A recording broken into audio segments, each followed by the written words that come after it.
Hello, everybody. In our the yesterday lecture series, that is the 38th lecture series, we have started a series on employee state insurance. That actually a kind of a social security measure which is being done by the government, which is introduced by the government of India to the ESI Act. Like we have studied social security measures which has been issued by the government of India, Employees Provident Fund. So I will just go into a very important aspect of the business persons and the entrepreneurs who are actually be enrolling their employees under the ESIC, that is Employee State Insurance Corporation, or the ESI. Now the government have introduced this ESI scheme for the Indian workers, and the ESI actually stands for Employee State Insurance, which is managed by Employee State Insurance Corporation of India.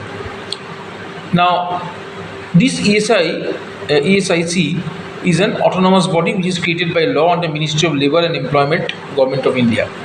Now this ESI scheme provides a social security, I've already mentioned, like to the workers, and the employers and employees actually contribute a percentage of employee wages to the ESI every month, and huge variety of medical and monetary and other benefits are provided to the co-workers under this ESI Act. Now, what is the registration eligibility to enter into when you are entering into the ESIC? Any non-seasonal factory or establishment having more than 10 employees. In some states, it is also 20 employees who have maximum wages or salary of rupees 21,000 maximum. There is 25,000 per month in case of person with disability. If anyone's salary is exceeding 21,000 in normal case and 25,000 in the case of disability, then they are covered under ESI scheme, and thus they have to mandatorily register with the ESIC within the 15 days from the date of its applicability. Under this scheme, the employer needs to contribute an amount of 3.25% of the total monthly wage payable to the employee, whereas the employee needs to contribute only 0.75% of his monthly wage every month of the year. The only exemption to the employee in paying this contribution is whose daily wage is less than 176 per day. Now, what are the entities which are actually covered under the ESI? That is Employee State Insurance Corporation. What type of entities or what type of businesses? According to Section 1(5) of the ESI Act, the following entities are under state government are covered, like shops, restaurants, or the hotels engaged only in sales, cinema including the preview theaters, a road motor transport establishment, newspaper establishment which is not covered by under the Factory Act, private medical institutions, private educational institutions, casual employees of the municipal corporations or the municipal bodies.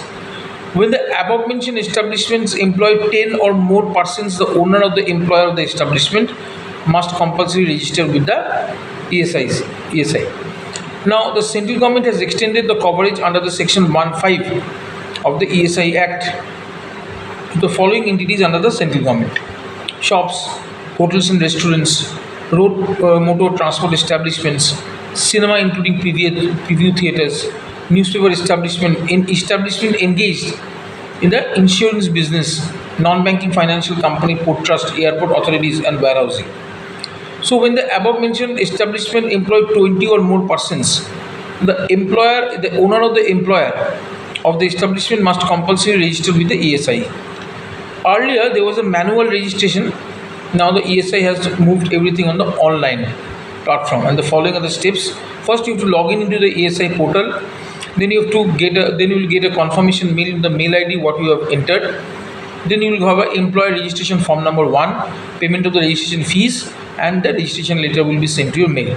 So entire thing will be done to the portal, to the online mode, to the portal of the ESIC.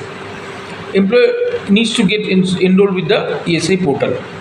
Now, after receiving the confirmation mail, the email will contain the username and the password, how to register for registering as an employer and the employee under the ESI scheme. And next, you to log in into the ESI portal by clicking on the employer login and the new employer registration option. On the employer registration form number 1, ESI registration form, the employer needs to enter the details pertaining to the unit of the employer details, the factory establishment details, and the employee details. Once the complete form is filled by the employer, he or she needs to click on the submit button. After the submission of the ESI registration form number 1, a message will be displayed on the screen for payment of this one.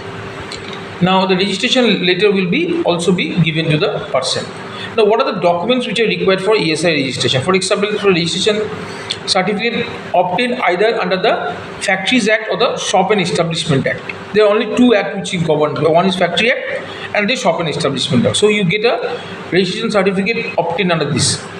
Certificate of incorporation of the establishment, which are as follows: certificate of company registration in case of company, partnership deed in case of partnership firm, GST certificate in case of establishment, memorandum of association and articles of association of the company, address proof of the establishment, and any one of the following can be submitted as address proof: utility bills, electricity bill, gas connection bill or telephone bill of the establishment not exceeding 3 months, rental agreement of the land on which the establishment is situated, property tax receipt of the land on which the establishment is situated, a list of all employees working in the establishment, PAN card of the establishment, business establishment, as well as the employees working in the establishment, the compensation details of all the employees, a cancelled check of the bank account of the company, list of directors of the company, and list of the shareholders of the company, a register containing the attendance of the employees. The benefits of ESIC registration.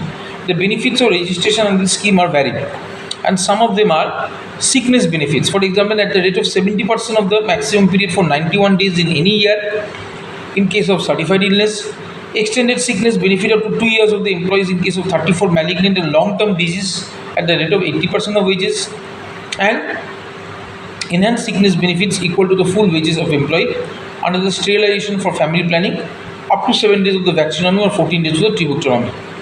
Now, medical benefits to an employee and his or family members. It's a very important point.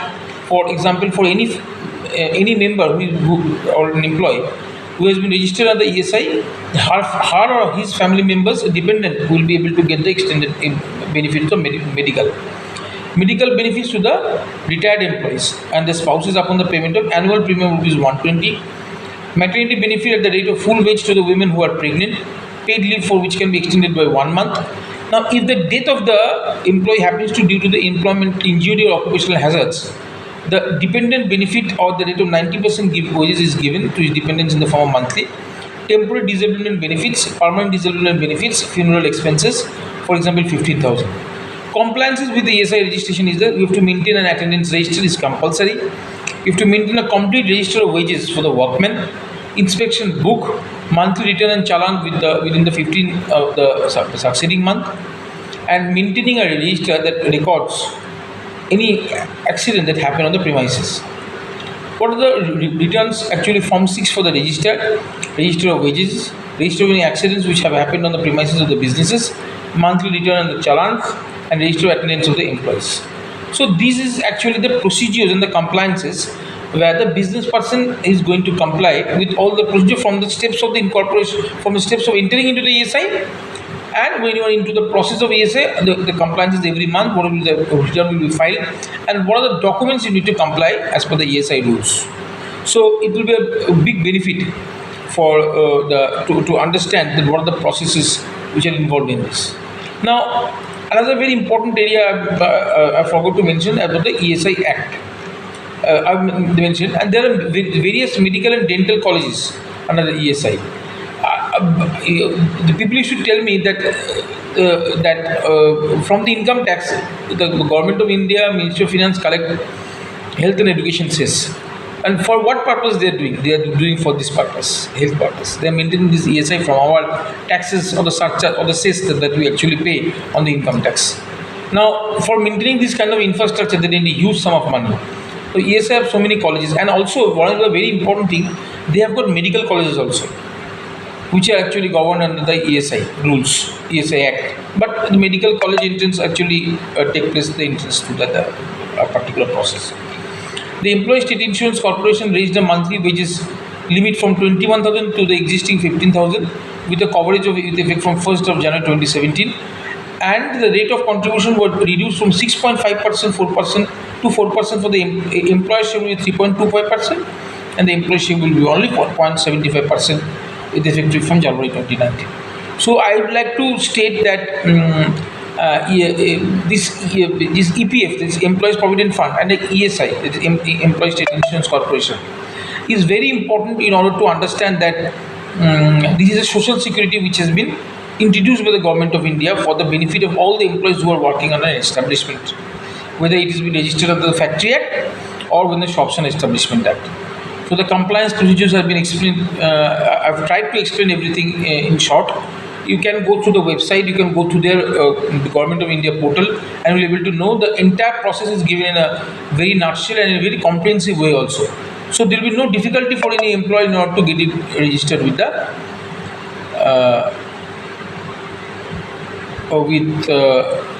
authorities. So thank you very much for watching for this series.